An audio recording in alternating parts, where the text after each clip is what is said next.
네, 여러분 나라마다 손님을 환대하는 문화가 있죠. 몽골에는 손님이 누가 됐던 해를 끼치지 않고 후하게 대접하는 풍습이 있다고 합니다.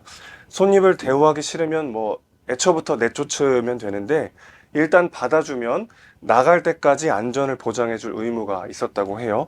고대 시대에는 심지어 손님에게 해를 끼치거나 대접하지 않았을 경우에는 목이 날아가는 경우도 있었다고 합니다. 우리 이웃나라 일본에는 오모테나시라고 하는 환대 문화가 있다고 하는데요. 진심을 담은 극진한 대접이라는 뜻입니다.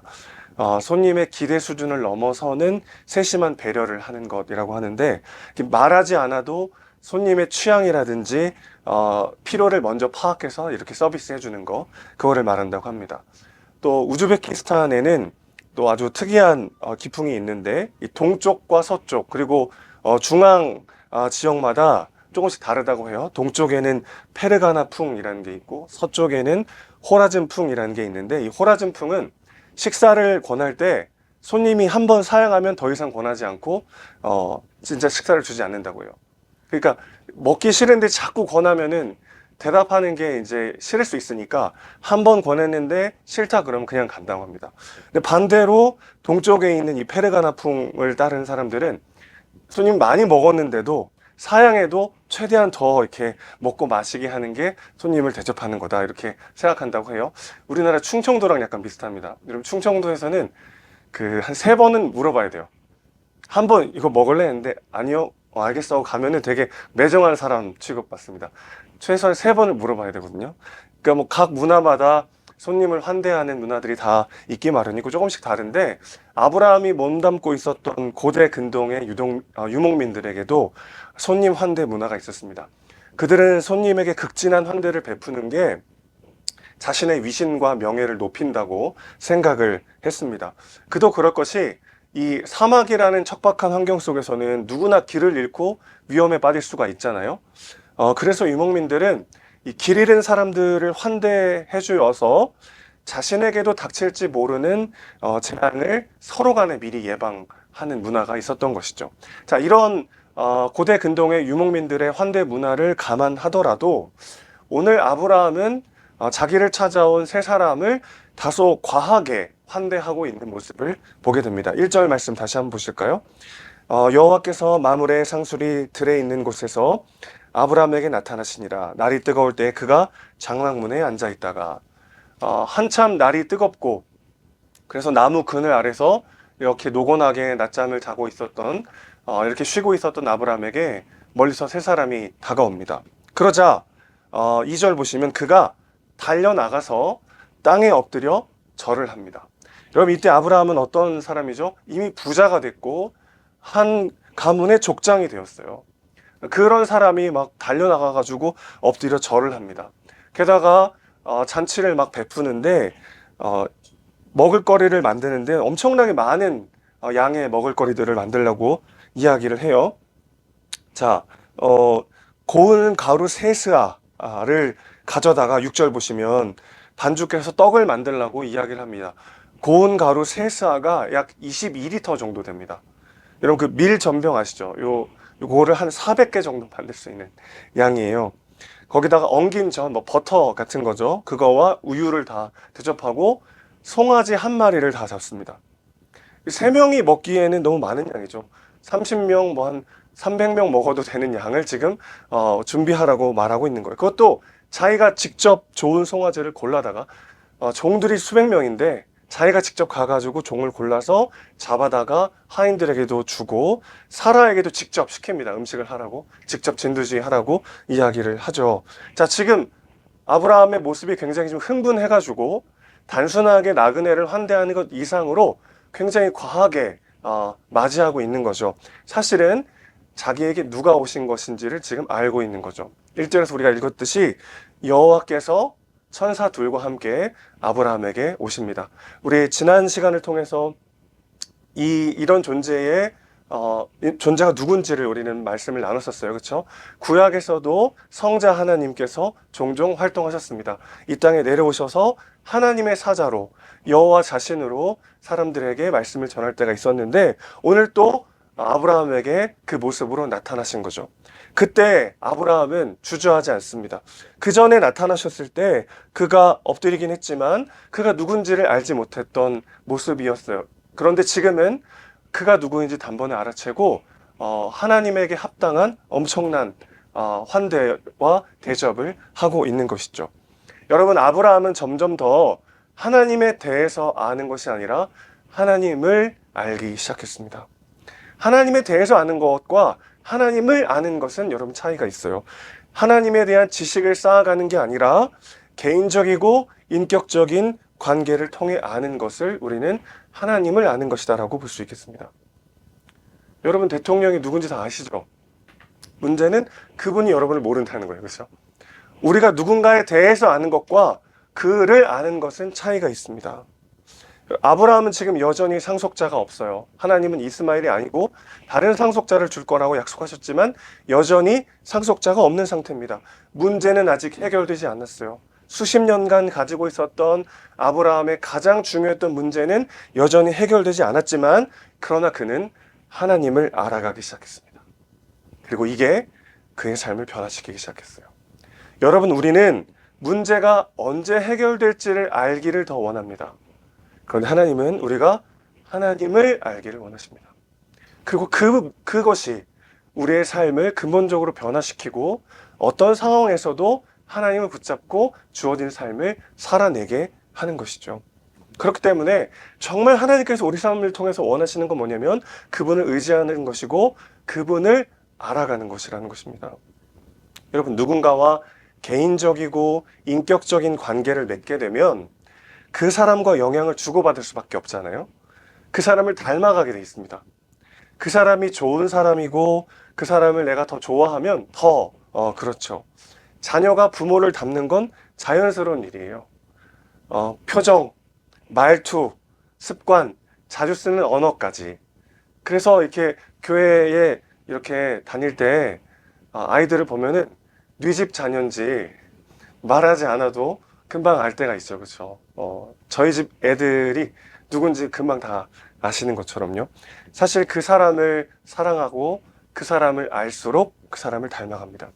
하나님을 알면 그분을 인격적으로 만나고 경험하면 그분을 닮아가게 되어 있습니다. 이게 주는 유익이 뭘까요? 하나님을 더욱 깊이 알아가는 기쁨이 있습니다. 그분을 지식적으로 아는 것과 그분을 인격적으로 경험하는 것은 전혀 다른 문제입니다. 대자연을 보면 우리가 절로 감탄할 때가 있잖아요. 그 막 푸른 숲과 드넓은 바다, 대자연의 아름다움을 보면은 그 가운데 막 절로 감탄이 나오고 잠시 현실의 시름을 잊게 될 때가 있습니다. 그 자연을 볼 때 나를 잊은 상태로 그 자연이 주는 경이로움에 빠지듯이 그 자연을 창조하신 하나님을 더 깊이 알아갈수록 우리는요, 내가 아니라 그분께 집중하여 우리의 삶을 살아가게 되는 거죠. 여기에 우리의 삶의 핵심이 있습니다. 우리는 항상 내 부족함, 내 연약함, 내 현실의 문제에 빠져 살아가기가 쉬워요. 그럴 때 하나님께서 말씀하시는 건 뭐냐면 하나님을 보라는 거예요. 그 가운데도 여전히 역사하시고 내 삶에 찾아오시고 내 삶을 책임지시는 하나님을 볼 때 우리는 그 모든 삶을 살아낼 수 있는 새 힘을 얻게 되는 것이죠. 그러니까 내 눈앞에 닥친 문제와 어려움 가운데 그것이 해결되냐 해결되지 않느냐보다 훨씬 더 중요한 것은 그 가운데 내가 하나님을 더 알아가는 것입니다. 그 가운데 여전히 내게 찾아오시고 여전히 일하고 계시는 하나님의 뜻을 알아가는 것, 그게 우리 삶의 가장 중요한 문제라는 것이죠. 자, 그래서 하나님께서 오늘도 아브라함에게 찾아오셔서 하나님을 보여주시고 하나님을 알게 하시는 거죠. 반면에 사라는 어떻습니까? 사라는요, 하나님을 제대로 알지 못했어요. 오늘 11절, 12절, 13절 말씀 보시면 계속해서 반복되는 표현이 있습니다. 바로 그가 늙었다, 노쇠했다, 늙었다는 거예요. 여러분, 이건 사실입니까? 사실이 아닙니까? 사실이죠. 그러나 그 사실에는 하나님이 빠져 있습니다. 하나님이 빠진 사실은 아무런 해결이 되지 않아요. 그 사실 가운데 하나님이 어떻게 일하시는가가 우리의 삶에 진짜 중요한 답이 되는 것이죠. 자, 내년 이맘때 너에게 아들이 있을 것이다 라고 말하니까 12절 말씀 보시죠. 그가 어떻게 합니까? 사라가 속으로 웃고 이르되 내가 노쇠하였고 내 주인도 늙었으니 내 무슨 즐거움이 있으리요. 내가 노쇠하였다, 이 12절에 노쇠하였다라고 이 단어는 쓸모없다는 뜻입니다. 여러분 얼마나 참 슬픈 일이에요. 사라가 지금 자기 스스로를 어떤 기능적 차원의 존재로 여기고 있는 겁니다. 내가 아이를 낳지 못했기 때문에 나는 더 이상 쓸모없는 존재다라고 말하고 있는 거죠. 단순히 그가 나이를 들었다라고 말하고 있는 게 아니라 나 지금 노쇠하였습니다. 나 지금 쓸모없는 인간이 됐습니다. 자기를 보고 있는 거죠. 어느 때 이렇게 일이 어떻게 이게 가능한 일이죠? 내 문제, 내 연약함, 내 한계에만 빠져 있을 때 그럼에도 불구하고 그 삶 가운데 찾아오시고 그 삶을 통해 일하시는 하나님을 전혀 알지 못할 때 내 문제만으로 나를 해석하게 되면요, 우리는 그 문제가 결국 내 의미와 가치를 결정해 버리도록 허락하는 것이죠. 아이를 낳지 못한다는 그 이유만으로 내가 이제 쓸모없는 존재가 되었다라고 말하는 사라는 얼마나 하나님으로부터 멀리 떨어져 있는 존재입니까? 그러면서 그가 내게 무슨 즐거움이 있으리요 이렇게 말합니다. 이 에드나라는 단어는 성적인 즐거움이거든요. 그러니까 지금 무슨 말을 하고 있는 거냐면은 내 남편이 이제 나를 건드리지도 않는데 나한테 무슨 기쁨이 있겠습니까? 이런 말이죠. 그러니까 굉장히 현실적인 말이에요. 자신의 현실을 한탄하는 그런 이야기입니다. 그런데 여기에는 아까도 말씀드렸듯이 하나님의 일하심이 빠져 있죠. 하나님이 어떤 분이냐가 전혀 적용되지 않은 자기만의 해석인 것이죠. 계속해서 늙음이라는 단어가 계속 반복되고 있는데 그것을 14절에서 하나님 뭐라고 말씀하시냐면 여호와께 능하지 못할 일이 있겠느냐 이렇게 말씀하십니다. 능하지 못할 일이 있겠느냐 이렇게 번역됐지만 사실은 원더풀, 어메이징 이런 말이에요. 나한테 경이로운 일이 있겠느냐 이런 뜻입니다. 그럼 이게 무슨 뜻이죠? 나에게 놀라울 일이 있겠느냐? 다소 생뚱맞은 말씀을 하고 계신 것 같아요. 이게 무슨 뜻이죠? 내가 너에게 경이로움을 느끼게 할 것이다 라는 말인데 이게 무슨 말이냐면 사라가 계속 늙었다라고 말하는데 여러분 진짜 늙어감의 부정적 의미가 뭘까요? 늙어간다는 게 꼭 부정적이지만 않죠. 긍정적인 부분도 있는데 늙었다라는 말의 부정적인 뜻은 사실 이런 것 같아요. 더 이상 놀랄 일이 없다는 겁니다. 아이들은요 그냥 그 낙엽만 떨어져도 막 깔깔깔 웃고 막 놀라죠. 지난 5월 8일에 저희가 세종에 부모님 댁에 갔는데 저희 부모님들 퇴근하실 동안 이제 놀이터에서 아이들과 이제 놀고 있었어요. 세종의 땀범벅 놀이터라는 아주 부모들의 니들을 꽉 채워주는 그런 놀이터가 있더라고요. 아이들이 거기다 풀어놓으면은 부모를 찾지 않아요. 거기서 막 노느라고. 그러다가 이제 하준이가 막 아빠 여기 보세요 막 그러는 거예요. 그래서 봤더니 개미 굴이 있다고. 개미 굴을 발견했다고 막 여기 보세요 하면서 놀라가지고 막 저는 이런 표정이었거든요. 지금 여러분 개미 굴이 뭐 어땠다는 거야? 전혀 놀라지 않았어요. 근데 아이들은 개미 굴만 봐도 막 놀라고 경이롭고 그렇죠. 그러니까 늙어감의 어떤 부정적 의미는 더 이상 놀랄 일이 없다는 겁니다. 그런데 지금 하나님께서는 뭐라고 말씀하시냐면은 나한테 놀랄 일이 있겠느냐? 나야말로 놀랄 일이 없는 존재다. 왜죠? 하나님 자신이 경이로우신 분이기 때문이죠. 그리고 그분께서 내가 너의 삶에 경이와 기쁨과 놀람을 줄 것이라고 말씀하고 계시는 거죠. 하나님을 경험할 때 우리는 우리가 어떤 삶을 살아왔는지와 상관없이 오히려 그렇기 때문에 느끼게 되는 경이와 놀라움을 경험하게 될 것입니다. 오늘 사라에게 하나님이 말씀하시죠. 왜 웃냐? 네가 왜 웃냐? 근데 사라는 지금 웬일인지 하나님 앞에 나오지 않고 장막 뒤에 숨어 있습니다. 물론 고대 근동의 문화에서 아녀자가 남자들을 이렇게 대하는 거는 흔치 않은 문화지만 지금 여호와 하나님께서 오셨는데 사라는 여전히 밖에 나오지 않고 장막 뒤에 머물러 있어요. 그러면서 속으로 웃습니다. 내가 아들을 낳는다고? 그렇게 이제 일종의 비웃음을 한 거죠. 그때 13절 보시면 네가 어찌 웃느냐 이렇게 말씀하시죠. 장막 뒤에서 조용히 속으로 웃던 사라가 들키자 그녀는 두려워서 부인하기 시작합니다. 웃지 않았습니다. 여러분 사라가 얼마나 하나님을 지금 모르고 있습니까? 보이지 않는 곳에서 조용히 웃으면 모르실 거라고 생각하잖아요. 여러분 하나님 그런 분인가요? 하나님께서 보이지 않는 곳에서 조용히 혼자 웃고 있으면 그걸 모를 만한 그런 무능력한 분입니까? 아니죠. 그런데 우리도 똑같은 실수를 할 때가 있습니다. 우리가 입술로는 전지전능하신 하나님이라고 고백하면서도 어떤 사안과 어떤 문제에 있어서는 하나님도 일은 어찌할 수 없어 라고 나도 모르게 고백하진 않았지만 내 마음속에 믿고 있을 때가 있죠. 바로 그 지점에도 하나님을 만나야 합니다. 바로 그 지점에도 하나님을 경험해야 합니다. 사라는 지금 하나님 정말 모르고 있어요. 눈에 보이지 않고 들리지 않게 속으로 조용히 비웃으면 아무도 모를 거라고 생각했습니다. 그녀는 정말 하나님을 모르고 있는 거죠. 하나님에 대해서는 들었겠지만 그녀는 하나님을 모르고 있습니다. 그런데 그때 그냥 넘어갈 법도 한데 하나님이 끝까지 지적하시죠. 아니다, 네가 웃었다.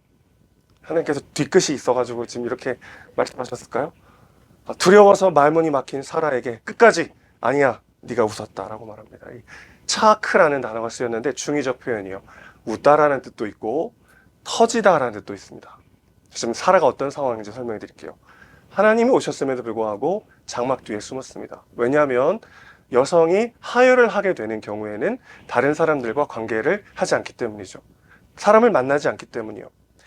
사라도 모르는 사이에 다시 생리가 시작된 거예요. 그런데 미처 알지 못했던 거죠. 내가 생리가 다시 시작될 거라고는 전혀 기대하지도 않았습니다. 그래서 그냥 하혈을 하니까 몸이 좀 이상한가 보다 하고 장막 뒤에 숨어 있었던 거죠.